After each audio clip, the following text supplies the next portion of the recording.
Bonjour à tous, je m'appelle Frédéric Molina, je suis venu avec mon équipe, ici Margot à mes côtés, Bonjour. Max, Bastien, merci d'être là les jeunes. Et je vais vous présenter la maison et on va vous présenter une petite bouchée de ce qu'on fait en ce moment. En tout cas quelque chose qu'on a imaginé il y a plusieurs semaines, plusieurs mois même pour cet événement. Quelque chose de simple mais qui a un rapport avec la saisonnalité et qui représente un petit peu notre maison. Donc moi je suis Frédéric Molina, je suis propriétaire de 2 établissements, un restaurant étoilé et auréolé d'une étoile verte. Ça s'appelle Forêt Ivre, dans le Chablais, donc sur les hauteurs de Thonon-les-Bains, près du lac Léman. Ça va bientôt faire 12 ans qu'on existe. On a d'abord œuvré au Moulin de Léré, c'est un peu la maison mère, c'était notre établissement qui perdure aujourd'hui, mais c'est là où on a commencé à faire ce qu'on fait aujourd'hui. On a développé une gastronomie très identitaire à travers laquelle on voulait raconter le territoire sur lequel on était. Donc moi, vous pouvez l'entendre, je suis pas savoyard, je suis originaire des Hautes-Pyrénées, au pied des Pyrénées. Donc je suis né à la ferme, j'ai des valeurs que vous peut-être devinerez à travers ce qu'on fait, mais bref, en tout cas, ce qui m'a toujours passionné, c'est de raconter là où on était, qui on était à travers un territoire. Et c'est ce qu'on va faire aujourd'hui à travers une bouchée. Donc on fait une cuisine de saison et même d'hypersaisonnalité. On dit qu'on a 52 semaines à l'année, que chaque semaine est une saison pour nous. Ça ne veut pas dire qu'on remet en question notre menu complètement toutes les semaines, mais toutes les semaines, on a des plats qui sortent et qui rentrent au fur et à mesure qu'on avance dans la saison et on a une certaine gymnastique où on raconte avec les aléas de la météo aussi, surtout avec les arrivages, parce que je dis souvent à mes clients que c'est pas nous qui faisons le menu, c'est plutôt nos producteurs. On ne sait jamais le poisson qu'on va avoir à l'avance, les légumes. Il y en a certains qui durent et qui s'étalent sur plusieurs semaines, d'autres qui durent 4 jours. Donc on essaie vraiment d'être très raccord avec la météo, le territoire et la saisonnalité. Donc voilà, on a une cuisine assez engagée. On aime bien aller au bout du bout dans la façon de ce qu'on raconte. On aime bien aussi provoquer le palais de nos clients. En ce moment, pour vous donner un exemple, en ce moment, on raconte le plat autour d'une trévise, donc c'est une salade amère. L'amertume fait partie de notre quotidien, mais on oublie qu'elle se retrouve dans d'autres éléments que dans le café ou la bière. Donc on provoque un petit peu le palais de nos convives des fois pour leur rappeler qu'il y a autre chose que l'acidité et la sucrosité. Et voilà, donc on va parler, je vais pas m'étaler de trop non plus, mais on va commencer à parler du sujet principal. La bouchée pour laquelle on est venu aujourd'hui. Margot, tu veux prendre le relais ? Oui. Donc aujourd'hui, on a imaginé pour vous, ça entend ? Oui. C'est une tartette donc autour de champignons. Et donc comme l'a dit Fred, nous on travaille un peu autour des 52 saisons et on a des arrivages que ce soit avec le lac ou suivant ce qu'arrivent à faire nos pêcheurs, nous avons plus ou moins des pêches plus ou moins importantes qui arrivent. C'est le cas pour tous nos produits. En été, nous avons des quantités de fruits qui sont entre une semaine à l'autre, on peut vraiment varier. Et là, en ce moment, on est vraiment... Excusez-moi. Non, alors, nous, on est sur la terre du champignon. Et quand on nous a dit qu'on pouvait venir ici, on a trouvé ça essentiel de vous faire une bouchée autour de ce produit-là, vu que c'est vraiment la terre des champignons. Le Chablais, on en a presque toute l'année, mais une bonne partie de l'année quand une même. bonne partie de l'année, et ça nous tient à cœur de le raconter, car notre cuisine, c'est surtout raconter le territoire qui est autour de nous et tous les produits qu'on retrouve autour des 30 km finalement. Ouais, voilà, on essaie vraiment de se donner un rayon, même si on n'a pas de limite à ce rayon, Oui. mais l'idée et la question qui revient souvent, c'est de qu'est-ce qu'on a sur ce territoire et qu'est-ce qu'on veut raconter de ce territoire, quoi. Donc cette bouchée-là, c'est une bouchée qui reprend plusieurs produits que nous avons, et on a également mis des bourgeons d'épicéa. Il faut savoir que notre établissement, il travaille beaucoup sur les conservations de ces produits. On fait beaucoup de cueillettes nous-mêmes et on a mis en place certaines techniques finalement pour réussir à les conserver de la meilleure manière possible et les réutiliser un peu tout au long de l'année pour proposer aux personnes qui viennent découvrir notre cuisine ce qu'on est capable de faire et ce qu'ils peuvent retrouver surtout dans les terrains autour de chez nous. En résumé, ouais, c'est remettre au goût du jour les techniques d'antan, hein, de nos grands-parents qui, à la belle saison, faisaient beaucoup de cueillettes et derrière beaucoup de conserves pour passer l'hiver, quoi. Donc on fait beaucoup de cueillettes sauvages, comme tu l'as dit, et là on condimente aujourd'hui avec un bourgeon d'épicéa. Oui. Mais voilà, on arrive à conserver aussi des légumes, des plantes sauvages, des épices et plein d'autres choses, quoi. Beaucoup de fruits. Beaucoup de fruits. Comme tu avais commencé à le dire. Oui, parce que comme vous avez dit avec la Trévis, c'est vrai qu'on aime bien, même si on est sur des bouchées un peu communes et gourmandes, comme une tartelette champignons, que ça va apporter le réconfort, la gourmandise, on aime bien rajouter tout le temps une petite touche, un petit peu pour donner ce petit coup de boost à nos bouchées. Donc aujourd'hui, l'épicéa en pickles, ça va amener un côté résineux, acidulé. On a aussi fait des petites cueillettes spécialement pour vous avec de l'oxalis, c'est donc une oseille sauvage qu'on trouve dans la forêt juste en bas de notre restaurant, qui va donner une petite touche d'acidulé aussi.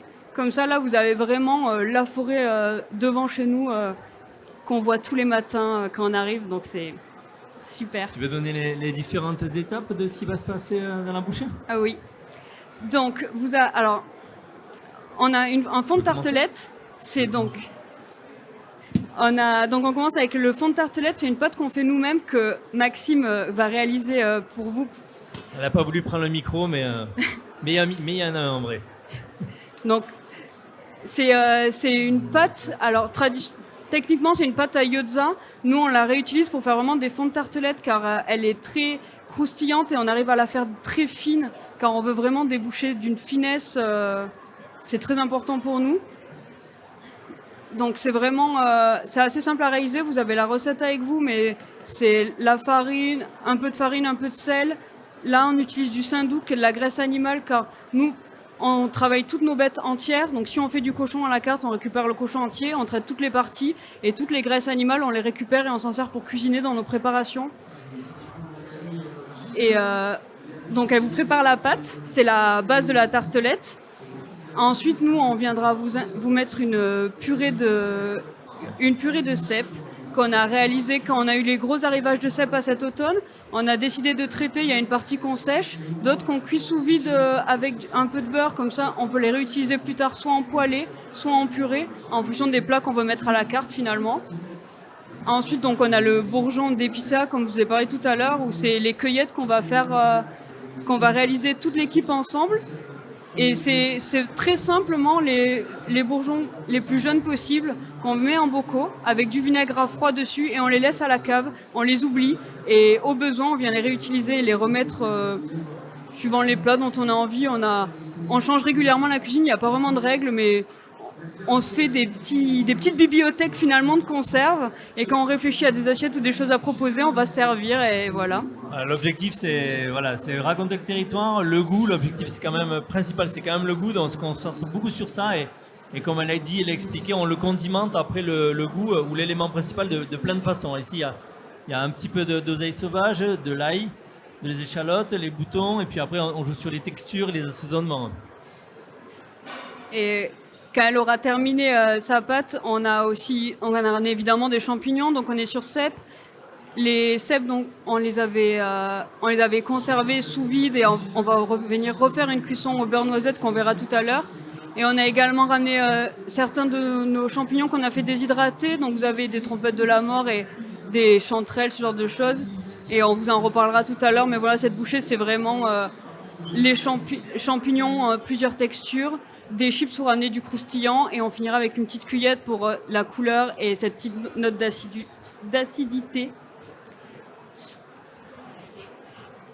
Tu veux raconter quelque chose, Maxime ?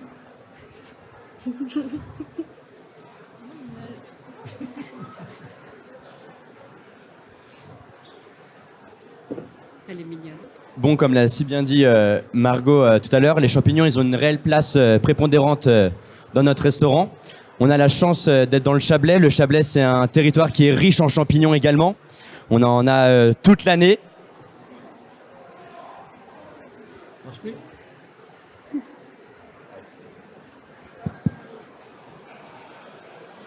Ah. Oui, c'est bon. En fait, là, c'est marche arrêt. Faut pas taper dessus. Ah bon. Ah, 1, 2, ça marche. Les aléas du direct. Alors, on a de la chance, du coup, comme je disais, d'avoir vraiment des champignons toute l'année. Forcément, ça commence déjà au printemps. À partir de fin février, début mars, on a les hygrophores de mars qui vont arriver. On va bien sûr avoir, peut-être pour les plus connus, à partir de fin mars, début avril, on a les premières morilles, les mousserons de la Saint-Georges qui vont arriver. Nous, le printemps, c'est les éclats dans l'assiette qui reviennent. C'est les champignons qui sont là. On a les premiers cueilleurs qui vont nous en trouver. Le Chablais, on est entre le bas et le haut Chablais. Donc forcément, par exemple, les morilles vont commencer bas dans le Chablais. Et plus on va monter dans la saison, plus on va monter également en altitude pour en trouver. C'est la réelle chance que nous avons. Ensuite, on va avoir dans la période estivale, notamment les premiers cèpes, les premières girolles qui vont pouvoir arriver. On va pouvoir donc les voir également dans notre recette ce midi avec nous. Ces champignons, ils vont se prolonger donc jusqu'à début d'automne, mi-automne bien sûr. On a notamment les premiers bolets qui vont faire leur place. Et après, les amanites César. Donc là, les amanites César, c'est une variété de champignons qui est assez unique. On a la chance de pouvoir les travailler également dans le restaurant. Et après, bien sûr, dès qu'il va arriver l'automne, c'est la pleine saison pour les champignons. On a beaucoup de chance. On a un territoire qui est très riche. On a les trompettes de la mort, les pieds de mouton, les chanterelles qui sont réellement présentes. On va avoir les lactaires, évidemment. Et on a de la truffe également comme champignon dans notre beau Chablais. On en a dès l'été avec la tuber aestivium. Et jusqu'en automne avec la tuber uncinatum qui va, elle, donc arriver même jusqu'à fin décembre selon les saisons. Et qu'on va pouvoir vraiment travailler juste frais directement pour nos clients. Bastien sert dans notre restaurant et est un narrateur hors pair, comme vous l'avez pu le voir. Il parle beaucoup, des fois il faut l'arrêter même, mais voilà, ça va. Ça peut être utile des fois.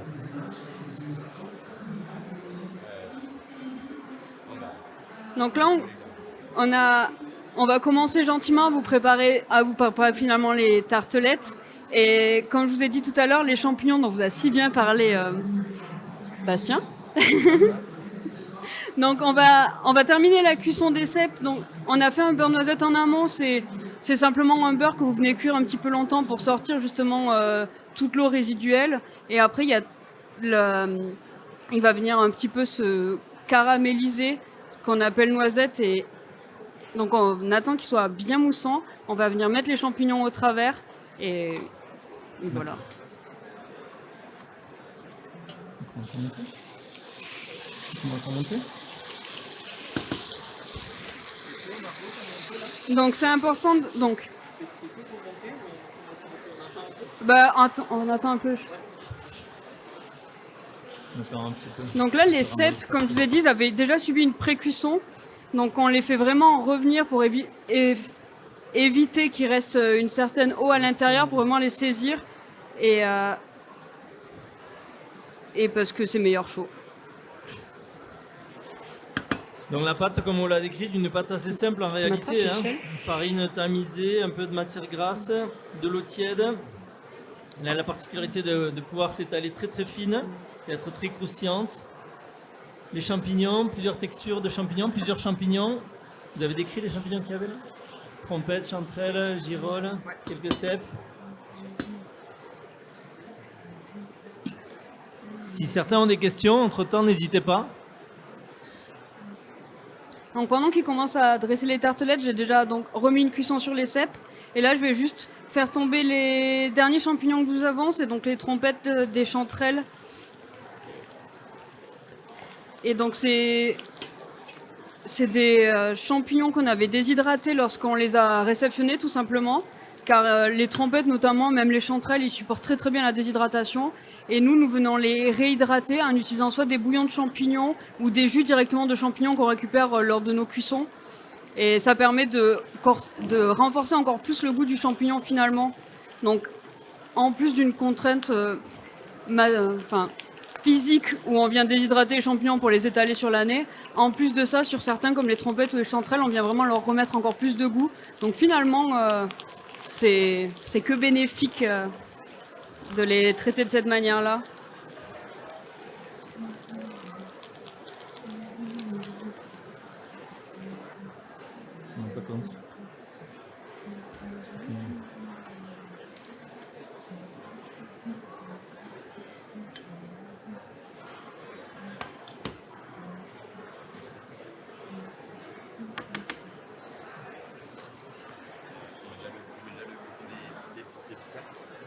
Merci. Tu peux, Bastien. Ça sent bon, Margot. Oui, j'ai goûté, c'est bon. Donc le restaurant Forêt Ivre a la chance quand même de bénéficier d'un territoire riche qui regorge de petits trésors. Et la particularité, c'est que on est entre lac et montagne, on est à un petit quart d'heure du lac Léman, à 850 mètres d'altitude à peu près. Le lac, il est à entre 400 et 500. Donc, ce qui fait que très tôt dans la saison, on peut cueillir des choses près du lac et plus tard, en altitude, on arrive à aller faire des cueillettes. On a aussi beaucoup de glaneurs qui cueillent autour de nous. On peut aller jusqu'à des 1000 mètres et au-delà, et ce qui permet d'avoir des saisons très étirées. Alors, une diversité, et puis on peut avoir donc des choses précoces en bas, des choses tardives en haut, faire croiser les produits. Ça nous permet d'avoir vraiment beaucoup de possibilités. On les cèpes après chez toi. Donc on aime beaucoup travailler sur ces altitudes différentes et sur la saisonnalité. Fais ça gentil. Pourquoi vous migrez? Vous laissez Bastien tout seul? Mais on est trop. Vous voulez pas vous mélanger?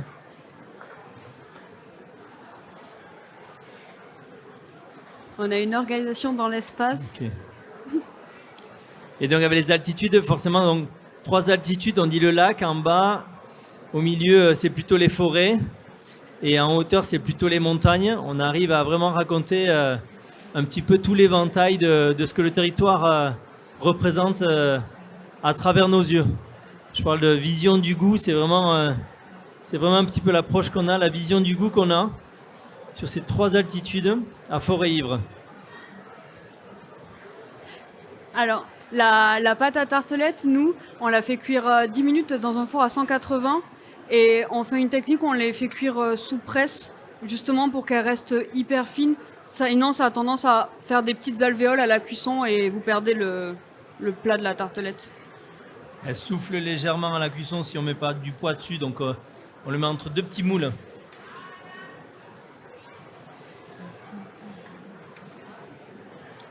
Donc après avoir mis les champignons dans la tartelette, donc vous avez la purée de champignons, le pickles épicéa, les cèpes, les autres champignons. On vient mettre des chips d'échalote et des chips d'ail pour justement conserver cette idée d'une bouchée gourmande, pour faire un petit jeu sur les textures aussi. Et donc on a des chips d'échalote et on a également des chips d'ail où là on vient en mettre qu'un seul, ça ramène toujours pareil une légère amertume, un peu de croustillant.